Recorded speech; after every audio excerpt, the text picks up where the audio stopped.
जय हिंद। देखिए, विज्ञान कक्षा 10 विद्युत धारा का चुंबकीय प्रभाव, जो कि आपके बोर्ड परीक्षा के लिए अत्यंत महत्वपूर्ण तथ्य और अत्यंत महत्वपूर्ण विषय है, और यह टॉपिक आपके बोर्ड परीक्षा में बहुत ही अनिवार्य है।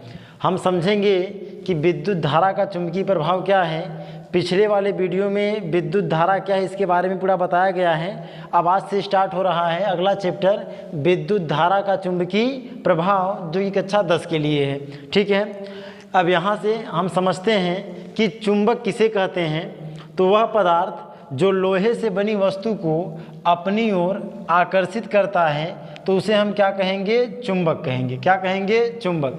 जैसे आप सामान्य रूप से देखे होंगे, ऐसे कई पदार्थ हैं जो कि लोहे से बनी वस्तु को अपनी ओर क्या करते हैं? खींचते हैं। सामान्य रूप से कहने का मतलब ये है कि एक चुंबक भी एक प्रकार का पत्थर है, लेकिन उसकी विशेषता क्या है कि वह लोहे से जो भी बना हुआ पदार्थ होगा उसको अपनी ओर क्या करेगा? खींच लेगा। इसके साथ साथ जैसे पृथ्वी ही है, गुरुत्वाकर्षण बल के कारण वह सभी वस्तु को अपनी ओर क्या करती है? खींचती है। लेकिन चुंबक क्या काम क्या करता है कि चुंबक खींचता तो है, लेकिन केवल किसे? लोहे से बनी वस्तु को अपनी ओर क्या करता है? आकर्षित करने का मतलब खींचता है।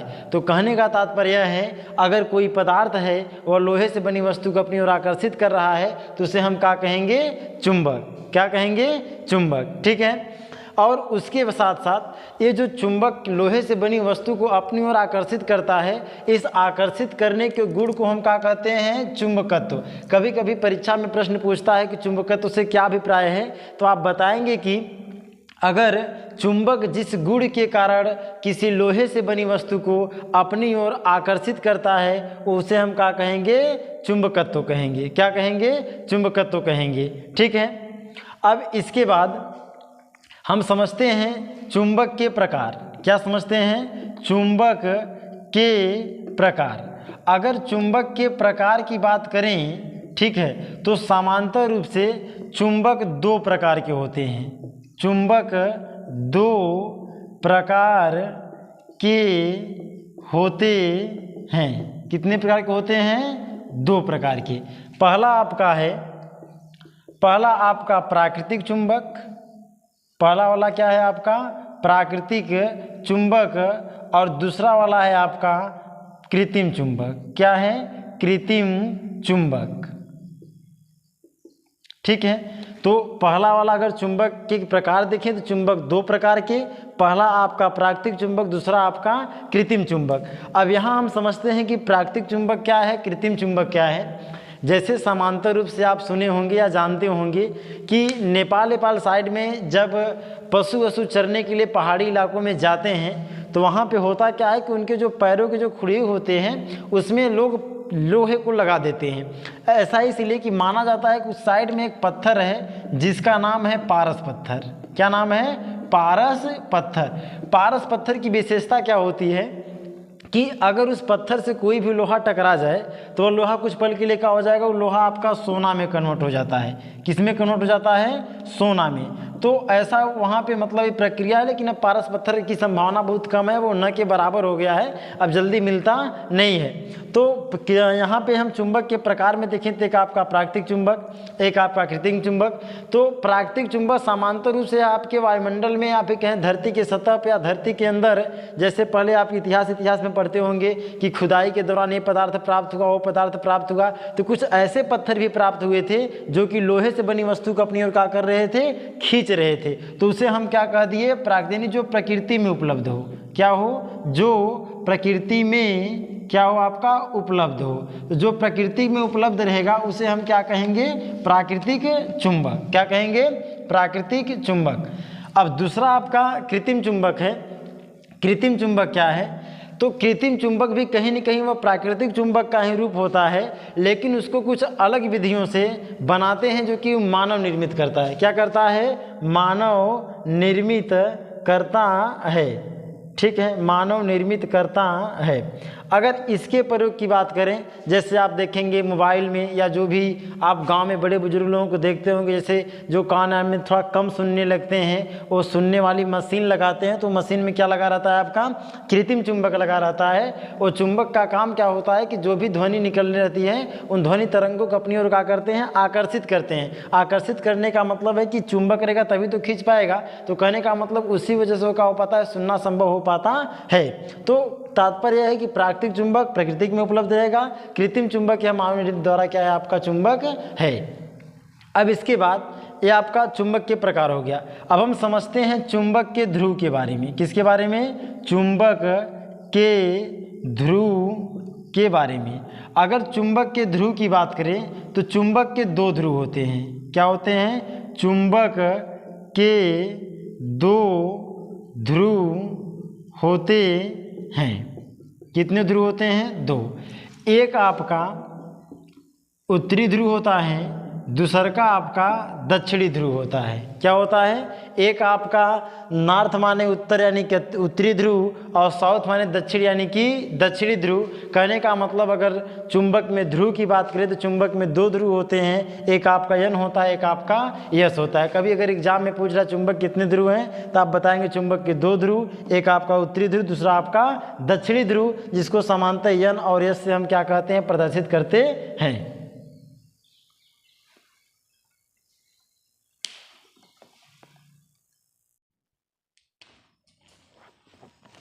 देखिए अब यहाँ पे हम समझते हैं कि चुंबक के गुणधर्म क्या होते हैं। अगर चुंबक के गुणधर्म की बात करें तो चुंबक के निम्नलिखित गुणधर्म है। कहने का मतलब जब भी हम लोग चुंबक देखें कि चुंबक क्या है, जैसे आप समझ सकते हैं चुंबक का मतलब है किसी वस्तु को अपने में चपका लेना। जो वस्तु यानी कहने का मतलब कोई भी वस्तु है अगर वो किसी वस्तु को अपने में चपका ले तो उसे हम क्या कहें, चुंबक, यानी उसी के आधारित उसका नाम क्या रख दिए, चुंबक। अब उसी चुंबक के कुछ गुणधर्म की बात करें कि चुंबक के क्या क्या गुणधर्म हैं या उनकी क्या विशेषताएं होती हैं, तो यहाँ पे देखते हैं कि चुंबक के निम्नलिखित गुणधर्म हैं। जैसे पहला है कि चुंबक लोहे को अपनी ओर आकर्षित करता है। अब चुंबक तो ये बात तय है कि वो हर एक वस्तु को खींच नहीं पाएगा, वो चुंबक की विशेषता है केवल वो लोहे से बनी वस्तु को अपनी ओर क्या करेगा, आकर्षित करेगा। ऐसा नहीं कि वो लकड़ी को भी अपनी तरफ आकर्षित कर ले, ऐसी बातें संभव नहीं है। तो चुंबक किसको आकर्षित करता है, केवल लोहे को। तो लोहे को अपनी ओर आकर्षित करना वो कहीं न कहीं चुंबक का क्या है, विशेषता है या उसका क्या है, गुणधर्म है। दूसरा क्या है, चुंबक के ध्रुव को अलग नहीं किया जा सकता है। जैसे कहने का मतलब है कि एक चुंबक में दो ध्रुव हैं। कितने ध्रुव हैं, दो ध्रुव। जैसे अगर हम दूसरे टॉपिक को अगर थोड़ा सा हम समझें कि एक चुंबक के कितने ध्रुव, आप लोग देखें थोड़ा सा पीछे टॉपिक में बताया गया कि एक चुंबक के ध्रुव यन और यस। अब मान लीजिए किसी के दिमाग में थोड़ा सा खुदपाती दिमाग होता है, मान लीजिए बाई चांस छूट गया कि अगर इस चुंबक को हम बीच में से थोड़ा सा तोड़ देते हैं, क्या करते हैं, तोड़ देते हैं, तो कुछ लोगों का मानना ही होता है कि इस चुंबक में यन आपका अलग हो गया और यस आपका अलग हो गया। लेकिन ऐसा नहीं है। आप जहाँ से ही दंड चुंबक को तोड़ देते हैं वहीं से उस चुंबक में कितने ध्रुव हो जाते हैं, दो ठो। कितना, दो ठो। अगर यन यस इसमें भी है तो यन यस इसमें भी क्या होगा, आपका आ जाएगा। तो कहने का मतलब किसी भी कंडीशन में चुंबक के ध्रुव को अलग करना संभव नहीं है। जैसे अगर इस मार्कर की बात करें, आपको बंद दिख रहा है तो इसमें क्या है कि अगर इसके ढक्कन को हम निकाल दें तो दोनों अलग अलग हो जा रहे हैं। लेकिन चुंबक को अगर तोड़कर हम सोचें कि उसके हम ध्रुव को अलग अलग कर दें तो उसके ध्रुव को अलग करना संभव नहीं है। अब यहाँ से हम तीसरा टॉपिक समझते हैं। तीसरा टॉपिक क्या कह रहा है, कह रहा है कि दो चुंबक के बीच आकर्षण व प्रतिकर्षण होता है। देखिए आकर्षण और प्रतिकर्षण का मतलब क्या है। जैसे आप जानते हैं कि आकर्षण का मतलब किसी वस्तु को अपनी ओर खींचना और प्रतिकर्षण का मतलब कि प्रति यानी कि एक दूसरे क्या कर देना, दूर कर देना। जैसे एक चुंबक मान लीजिए हम यहाँ पे ले लिए, ये चुंबक है तो इसमें दो ध्रुव होंगे, एक आपका यन यस होगा और दूसरा वाला हम चुंबक ले रहे हैं तो भी हमारा क्या होगा, आपका यन और यस होगा। ये दो चुंबक हैं। अब दो चुंबक में एक कह रहा कि अगर दो चुंबक हैं तो कभी आपको आकर्षण देखने को मिलेगा, कभी आपको प्रतिकर्षण देखने को मिलेगा। तो हम समझते हैं कि कब आकर्षण होता है और कब आपका प्रतिकर्षण होता है। इसको समझने के लिए हम सर्वप्रथम काम क्या करते हैं, खूब बड़ा सा चुंबक लेते हैं। क्या करते हैं, एक खूब बड़ा सा चुंबक लेते हैं। जैसे मान लीजिए ये कोई चुंबक हो गया, ये आपका यन हो गया, ये आपका यस हो गया। अब इस कंडीशन में हम चुंबक को बीच में से क्या करते हैं, तोड़ देते हैं। आप पिछले दूसरे गुणधर्म में देखे थे कि चुंबक को तोड़ने पर कभी भी चुंबक के ध्रुव अलग नहीं होंगे। तो यहाँ पे यन होगा, यहाँ पे यस होगा, ई भी टूटेगा तो यहाँ पे आपका यन होगा और यहाँ पे आपका यस होगा। ऐसे स्थिति में जब अगर दोनों चुंबक को मिला रहे हैं तो एक को यस हो तो एक को यन हो। अगर दोनों का दोनों अलग अलग रहेंगे, जो चपक रहा है चपकने में खो यस हो, चिपकने में खो यन हो, तो दोनों आपस में क्या करेंगे, सट जाएंगे, एक दूसरे से क्या हो जाएंगे, आकर्षित हो जाएंगे। कब, जब दोनों का ध्रुव अलग अलग रहेगा तब। अब मान लीजिए आपका दिमाग थोड़ा सा बदला, आपने दोनों चुंबक को लिया, एक चुंबक आपका ज्यों कहते हैं यन यस है तो ऐसे ही रहने दिया, और दूसरे चुंबक जहाँ यहाँ पे यन था यहाँ पे यस था तो यहाँ पे यन के जगह में पलट कर यस कर दिए और यस की जगह पे क्या कर दिए, यन। अब ये दोनों का दोनों बिरादरी का हो गया एक ही। जब एक ही हो जाएंगे तो एक दूसरे में कभी मिलना संभव नहीं है, तो ये दोनों एक दूसरे को क्या करेंगे, प्रतिकर्षण। क्या करेंगे, प्रतिकर्षण करेंगे। क्या करेंगे, प्रतिकर्षण। तो कहने का मतलब ऐसे स्थिति में जब दोनों का ध्रुव एक समान रहेगा तो प्रतिकर्षण होगा, जब दोनों का ध्रुव अलग अलग रहेगा तो उस कंडीशन में आपका क्या होगा, आकर्षण होगा। ठीक है।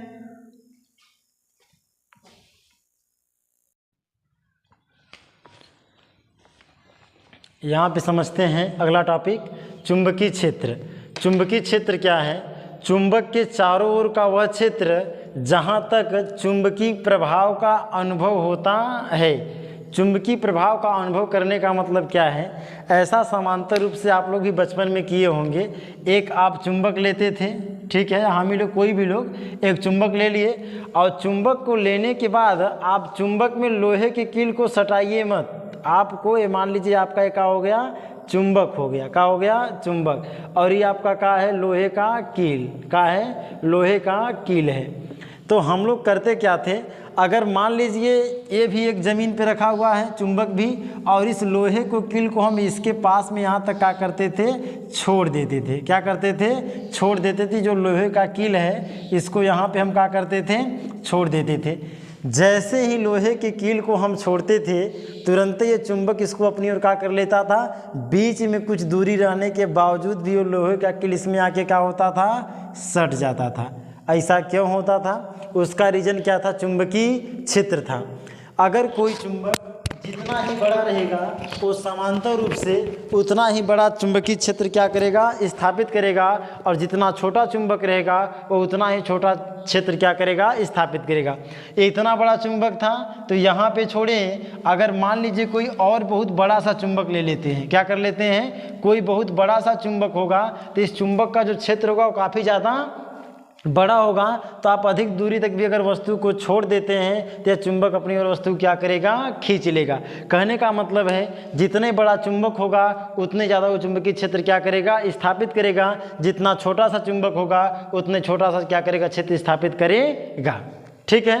अब अगले टॉपिक को हम समझते हैं चुंबकीय बल रेखाएं। क्या समझते हैं, चुंबकीय बल रेखाएं। देखिए क्या है आपका, चुंबकीय बल रेखाएं। जैसे अगर आप देखें कि चुंबकीय क्षेत्र है तो मान लेते हैं कि यहाँ पे था तो यहाँ से वस्तु को अपनी ओर क्या किया था, खींचा था। तो कहने का मतलब खींचने का कुछ तो उसका प्रभाव रहा होगा कि जो कि वस्तु क्या किया होगा, खींचा होगा। तो चुंबकीय बल रेखाएं क्या हैं, इस चीज़ को हम समझते हैं। ठीक है। जैसे देखिए मान लेते हैं ये हमारा कोई क्या हो गया, चुंबक हो गया। क्या हो गया, चुंबक, जो कि यन है, और इधर आपका क्या है, यस। आप समांतर रूप से ये आपका यन हो गया, आपका क्या हो गया, यस हो गया। ठीक है। या फिर यहाँ पे आप यस ले लीजिए, यहाँ पे क्या ले लीजिए आप, यहाँ पे यन ले लीजिए। ठीक है। तो कहने का मतलब ये है यहाँ पे रहने सब सही है, यहाँ पे यन, यहाँ पे यस कर लीजिए, सब सही है। तो कहने का तात्पर्य है कि अगर किसी वस्तु को हम यहाँ पर अगर छोड़े थे तो उसको क्या किया था, खींच लिया था, उसका रीजन क्या होता है कि चुंबकीय बल रेखाएं, यानी कुछ चुंबक से इस प्रकार रेखाएं निकलती हैं जो कि यन से लेके यस की ओर क्या करती हैं, चलती रहती हैं। ये इस प्रकार से कुछ ऐसे ये रेखाएं हैं जो कि यन से लेके यस की तरफ में इस प्रकार से ऐसे क्या करती रहेंगी, हमेशा इस प्रकार से चलती रहती हैं। ठीक है। और यहाँ पे फिर इधर रेखाएं, इधर रेखाएं, इधर रेखाएं इस प्रकार से क्या करती रहती हैं, निकलती रहती हैं। तो कहने का मतलब ये है कि चुंबकीय बल रेखाएं में कि ये जो बल रेखाएं हैं हमेशा चलती रहती हैं। आप गाँव में ऐसा सुने होंगे, लोग कहते हैं कि उत्तर की तरफ सिर करके नहीं सोना चाहिए। उसका एक रेट रीजन यही होता है कि चुंबकीय बल रेखाएं, पृथ्वी भी कहीं न कहीं चुंबक की भांति व्यवहार करती है और इसी पृथ्वी पे चुंबक विद्यमान है। तो कहने का रीजन ये कि जो चुंबकीय रेखाएं होती हैं, चुंबकीय बल रेखाएं होती हैं, ये अगर सीधे हमारे माइंड पे ओवरलैप करेंगी तो उस कंडीशन में हमारे लिए क्या होती हैं, दुष्प्रभाव होती हैं। इसलिए कहा जाता है कि उत्तर की तरफ सिर करके आपको नहीं सोना चाहिए। उसका रीजन चुंबकीय बल रेखाएँ होती हैं। ठीक है, आगे समझते हैं।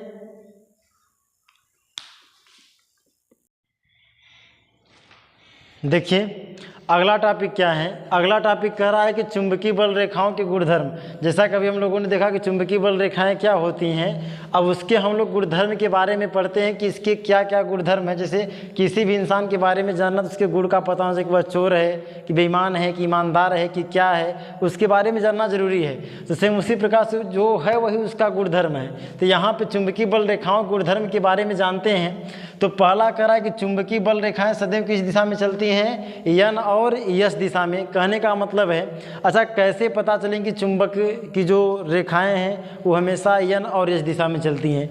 इस पहले वाले टॉपिक को जानने के लिए आप काम क्या करिए, यहाँ पे पृथ्वी का ये सतह मान लीजिए है, यहाँ पे कोई दंड इस प्रकार से एक दंड लीजिए, गाड़ दीजिए और एक ऐसे हो और रस्सी के सहायता से एक दंड चुंबक को इसमें क्या कर दीजिए, लटका दीजिए। तो आप देखेंगे कि चुंबक हमेशा यन और यस दिशा में क्या करता है, ठहरता है। तो इससे स्पष्ट होता है कि चुंबकीय बल रेखाएं हमेशा यन और यस दिशा में क्या करती हैं, चलती हैं, क्योंकि वो जिस दिशा में चलेंगी उसी दिशा में वो क्या करता है, ठहरता ही है। अब इस चुंबक जैसे है तो इसका प्रयोग समानता हम क्या करते हैं, जैसे समुद्र में जो जहाज़ें चल रही हैं वहाँ पे इसके प्रयोग से ही दिशा का ज्ञान होना संभव हो पाता है, क्योंकि रात्रि के समय में ऐसा कोई भी तथ्य नहीं मिलता जिससे कि वह सही दिशा का ज्ञान लगाया जा सके। वहाँ पे सहायता अगर कोई करता है तो वह चुंबकीय बल रेखाएँ ही सहायता केवल करती हैं। अच्छा, दूसरा गुणधर्म क्या है, दूसरा कह रहा है कि दो चुंबकीय बल रेखाएं एक दूसरे को काटती नहीं है। काटने का मतलब ये था, जैसे एक चुंबक इस प्रकार से ऐसे है, यहाँ पे यन है, यहाँ पे यस है, तो आप देखें तो कुछ इस प्रकार से ऐसे, कुछ इस प्रकार से ऐसे, कुछ इस प्रकार से ऐसे। एक कोई भी रेखा जो भी है आपके एक दूसरे को काटेंगी नहीं, क्योंकि जहाँ पर काट देंगी वहाँ पे दो ठनी से ज़्यादा ध्रुव का निर्माण हो जाएगा, जो कि चुंबक के लिए संभव नहीं है। तो जब भी चलेंगी एक दूसरे को काटेंगी नहीं, वो लगभग क्या होती हैं, आपकी समांतर होती हैं। ठीक है। तीसरा कंडीशन, चुंबक के ध्रुव के समीप, यानी चुंबक का ध्रुव यहाँ पे हो गया, ठीक है, और यहाँ पे आपका क्या हो गया, एक ध्रुव यहाँ पे, एक ध्रुव आपका यहाँ पे। तो ये कह रहा है कि चुंबक के ध्रुव के समीप चुंबकीय बल का मान सबसे अधिक।